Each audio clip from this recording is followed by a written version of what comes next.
Well, what a interesting week we've had from a world stage point of view. The horrific actions that took place in the Ukraine with the downing of that Malaysian Airlines jet. Yeah, just horrifying things really. Gaza and Israel still, or I should say Hamas and Israel, still at it, trading blows as best as they can. And, you know, world leaders looking at all these things saying, wow, what can we do? But I won't talk about that to start off with this evening.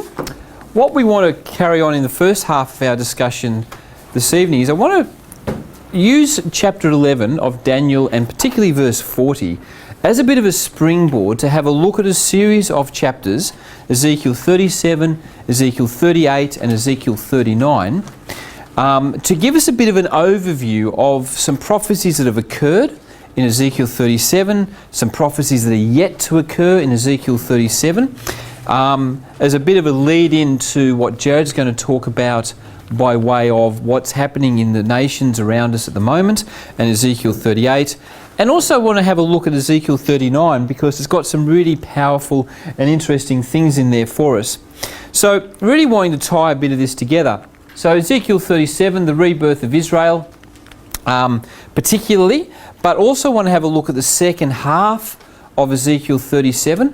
We often in these seminars spend a lot of time on the Valley of Dry Bones, and then we seem to almost skip over the two sticks becoming one in the second half of Ezekiel 37. So I want to have a look at that. Ezekiel 38 we've covered numerous times, and again Jared will pick that up more so in his second half this evening. And Ezekiel 39, it's really should be read in conjunction with Ezekiel 38 because there's some more details about how really God enters into this whole scenario.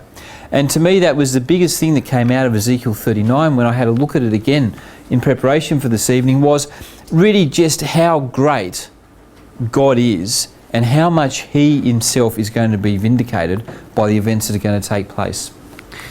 So, we looked last week at that verse, Daniel chapter 11 and verse 40.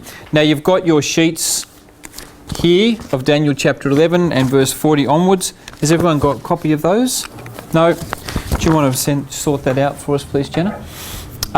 Feel free to make notes along the side there, particularly if you've got a question.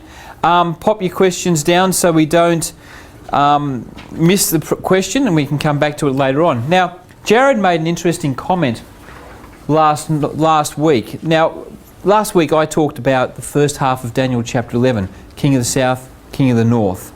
Okay, so the King of the North was doing various things to the King of the South. King of the South was doing various things to the King of the North. When you read from verse 5 through to about verse 35, 36, the comment that Jared made was, you have to be careful when you read Daniel 11 verse 40, because at the time of the end shall the King of the South push at him, and the King of the North shall come against him like a whirlwind, with chariots, with horsemen, with many ships, and he shall enter into countries and shall overflow and pass over. Now, as Jared made the comment, the him there is not the King of the North nor the King of the South. Okay, so you've got, in a sense, a third party here. So you have the King of the South pushing at a third party. You have the King of the North pushing at a third party. Particularly, which was, Jared, in one word? The him? Sorry? The Ottoman Empire. The Ottoman Empire. Particularly, well, I fail. All right, so particularly centred in Constantinople or the area of Turkey, okay? Now, I've done that visually so you can get this concept that's between the actions of the King of the South pushing at the Ottoman Empire, which was involved with the drying up of it to a degree, and the King of the North coming against what was remaining of the Ottoman Empire. You've got a time gap. Okay, and what we really want to do is fill in a few of the gaps, for want of a better expression, that occurs in that, as we referred to last week, in that colon, that space, that break there that was put there between them. And what I want to have a look at particularly is Ezekiel 37. Let's turn up to Ezekiel 37.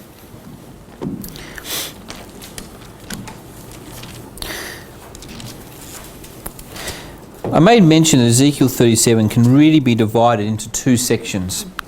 This is a high-level look at Ezekiel 37. We could spend 2 or 3 nights just on this chapter. Verses 1 to 14, the valley of dry bones. In essence, Israel as a nation is reborn. Okay? Ezekiel 37 verses 15 through to verse 28, the end of the chapter, the 2 sticks.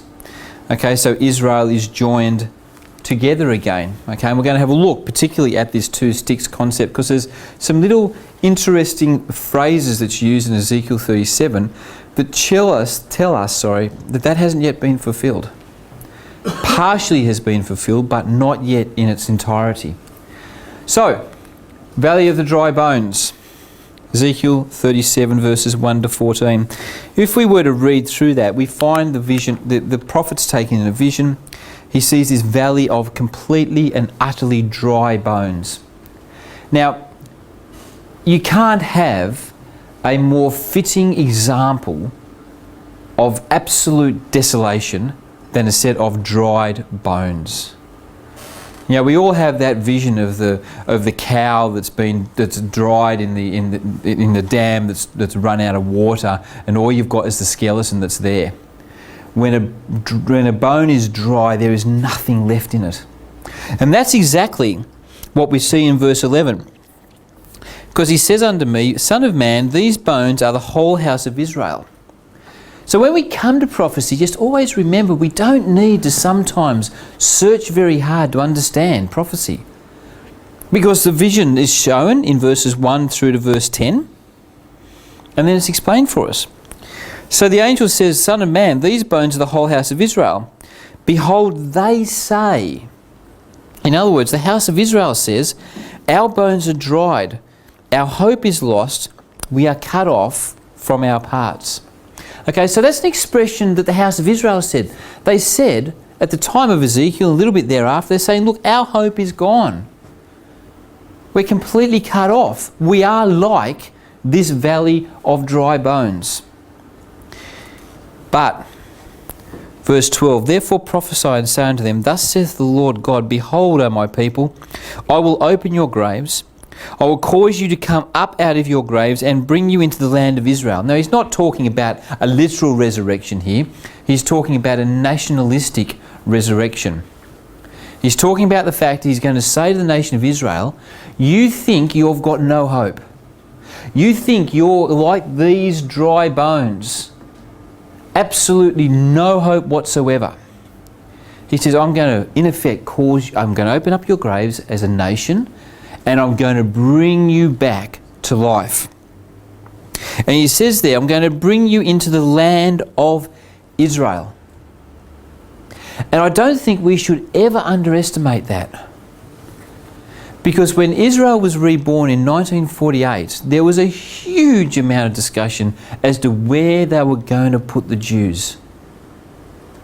Okay, because they didn't want necessarily to put them back into the land of Israel, or Palestine it was called then.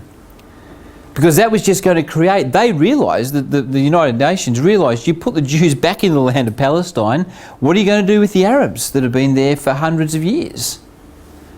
How are you going to sort that out? So they knew it was going to be an absolute hot potato. As I said, we've said previously, there was actually talk to settle the nation of Israel, or the Jews, in the Kimberley. That was actually put forward around about the early 40s, which I was quite surprised about. I didn't realise that was actually even a viable concern. But God says, no, I don't care where you're going to think about it. You might think of parts in Africa, you might think of parts in Australia. No, I'm going to say my nation is going to come back and they're going to be placed in the land of Israel. And ye shall know, verse 13, that I am the Lord, when I've opened your graves, O my people, and brought you up out of your graves. Now, an interesting little Bible marking activity would be to go through Ezekiel 37, 38 and 39 and mark in all the times where God makes expressions like this one, ye shall know that I am the Lord. Okay, this comes up time and time again. We're going to look at a few of them this evening. Okay, these chapters is God saying to his people, the nation of Israel, you want me as your God? I'm going to show you that I'm your God. And in chapter 39, he's going to say to the whole nations of the world, you want to know about God? I'll show you all about God. Okay, so here's God being vindicated. He says, verse 14, and shall put my spirit in you, and ye shall live. And I will place you in your own land. Then shall you know that I am I the Lord, have spoken it and performed it, saith the Lord, or saith Yahweh. So that's the first half of Ezekiel 37, the valley of the dry bones. So we have that, 1948. The nation of Israel brought back from the dead.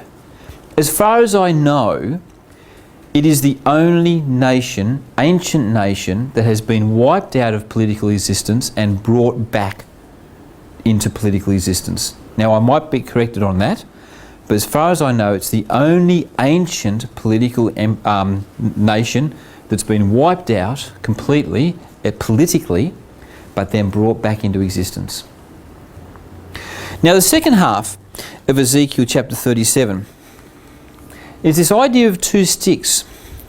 Verse 15, the word of Yahweh came unto me again, saying, moreover, thou son of man, take thee one stick, and write upon it for Judah, and for the children of Israel his companions. Then take another stick, and write on it for Joseph, the stick of Ephraim, and for all the house of Israel his companions.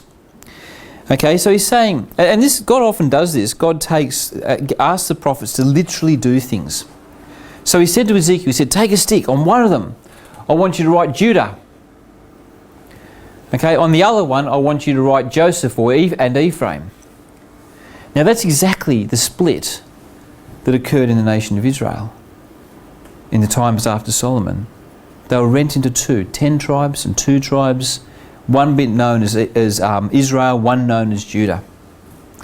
Okay, so what happens in verse 17? He says, take them and join them one to another into one stick, and they shall become one in thine hand. And when the children of thy people shall speak unto thee, saying, wilt thou not show unto us what thou meanest to say? Say unto them, thus saith the Lord God, behold, I will take the stick of Joseph, which is in the hand of Ephraim, and the tribes of Israel his fellows, and will put them with him, even with the stick of Judah, and make them one stick, and they shall be one in mine hand. So he's got this idea, he's saying, I'm going to bring back the nation into one nation. Now I'm going to make a comment here. We have, in essence, in the world today, 2 types of Jews. We've got Jews in the land, and we've got Jews that are spread throughout the entire world. Okay? In effect, we've still got 2 types, 2 nations of Jews. One firmly in the land, most definitely, but there's those that are out in the diaspora. You see, when Christ returns, they're all going to be brought back together. There's not going to be Jews scattered in America and places like that. Sorry. Yeah. Those ones you say that are out there, Yep. by themselves, do they not want to be a part of the Jewish community? They still... They're going to be ostracised, so they go out... No. They're still part of the Jewish community, Right. but they're not in the land of Israel. Okay, so they're very firm as being Jews, Right. but they're Jews in America, or they're Jewish people in Australia, or they're Jewish people in England, okay, or Africa, okay, but they're not in the land of Israel. And God's saying, I want all of my people back together again. And I'm going to bring them all back together again. All right, and then he says in verse 22, he says, I will make them one nation in the land upon the mountains of Israel. So I'm going to bring them all back together again. Again, this reference to the mountains of Israel. Okay, it's not another place in the world where you could say it is the mountains of Israel. So I want all of my people back together again. One nation. And he says there, and he says, and one king shall be king to them all. And they shall be no more 2 nations, neither shall they be divided into 2 kingdoms any more. So he says, I'm going to bring them all back together again. I'm going to give them one king. You see, this part of Ezekiel 37 hasn't happened yet, because there is not one king in Israel. It is a nation completely divided. I mean, they barely, every single election, scrape together enough to have a majority. But it's a political kingdom. Sorry, it's a political nation. It's not a king. And so we've got in chapters 37, we've got this concept of, yes, God's done this amazing thing in the Valley of Dry Bones, brought back the nation of Israel, established them in the land, but he's got more planned for them. He's going to bring them all back together again. He's going to make them one king. Why? Verse 28. And the heathen shall know that I, the Lord, do sanctify Israel, when my sanctuary shall be in the midst of them forevermore. You see, God's got a plan. That's the reason why he does all of these things. His plan, Ezekiel 37, is that all the world, all the heathen, the word heathen just simply means those that are non-Jews. All those, they're going to know that I've sanctified Israel. You know, so Israel is the chosen ones of God. Okay? Now that leads very nicely into Ezekiel 38. I don't want to talk about Ezekiel 38. I don't want to steal Jared's thunder for this evening. He says I can steal it. No, I'm not going to. It's all yours. All right? I just want to have a look at some verses that we don't normally look at, because we spend so much time whenever we talk about Ezekiel 38, about the opening verses, about proving who Magog is, proving who all the people of Tubal and Meshach, which is all very good and it's really appropriate. But I want to have a look at verse 18. And it shall come to pass at the same time, when Gog shall come against the land of Israel, saith the Lord God, that my fury shall come up in my face. You know, Daniel chapter 11 and verse 40, verse 45 through to the end of the chapter, talks about this nation, this king of the north. He's going to overflow Israel. He's going to go down to Egypt. He's going to be absolutely established there. He's going to hear tidings out of the north and out of the east. And he's going to come back up in the land of Israel. And he's going to put his tabernacle, his leadership, between the seas, between the Sea of Galilee, the Dead Sea and the Mediterranean Sea. He's going to plant himself in the holy mountain. But God says, you touch my nation Israel, and something's going to happen.